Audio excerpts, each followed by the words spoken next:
Putting the lessons we learned in the context of an exciting story is the best way to keep your child engaged. If I ask you to remember something from school, what would it be? For me, it's the mitochondria is the powerhouse of the cell. For you, it might be in 1492, Columbus sailed the ocean blue. Were you in band or theater?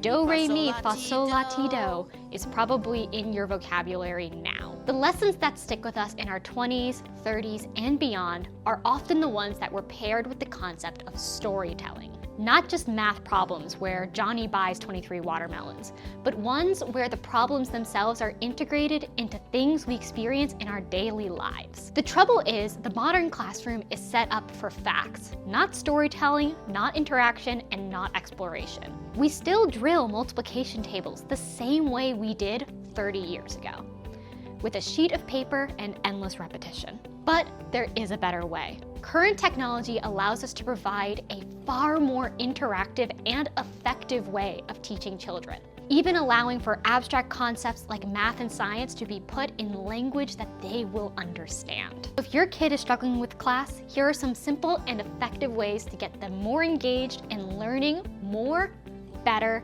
and faster. Storytelling. Putting the lessons we learned in the context of an exciting story is the best way to keep your child engaged. It's why when we teach the planets, we teach it in the form of "my very excellent mother just served us noodles."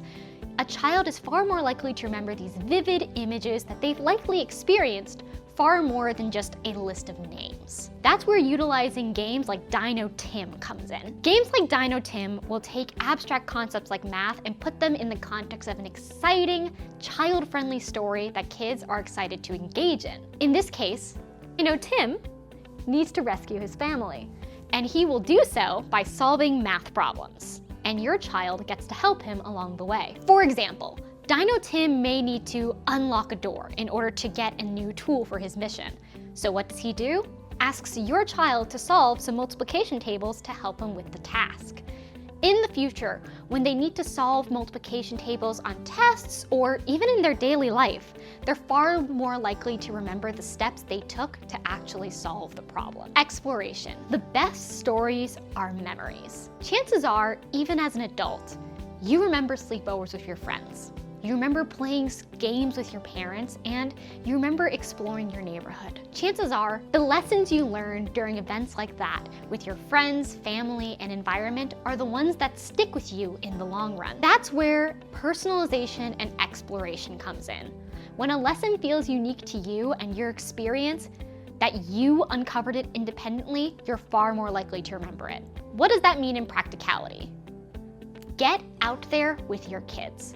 Explore and explain in a natural context. For example, help your child learn animals by taking them to a zoo or a park.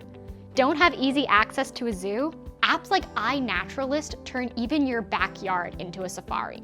It allows you to take pictures of animals and plants in your own environment and tells you all about them. It's not just the natural sciences that these principles apply to. If your child is struggling with math specifically, we have a whole guide on how to introduce these elements of play, storytelling, and exploration into their routine for math.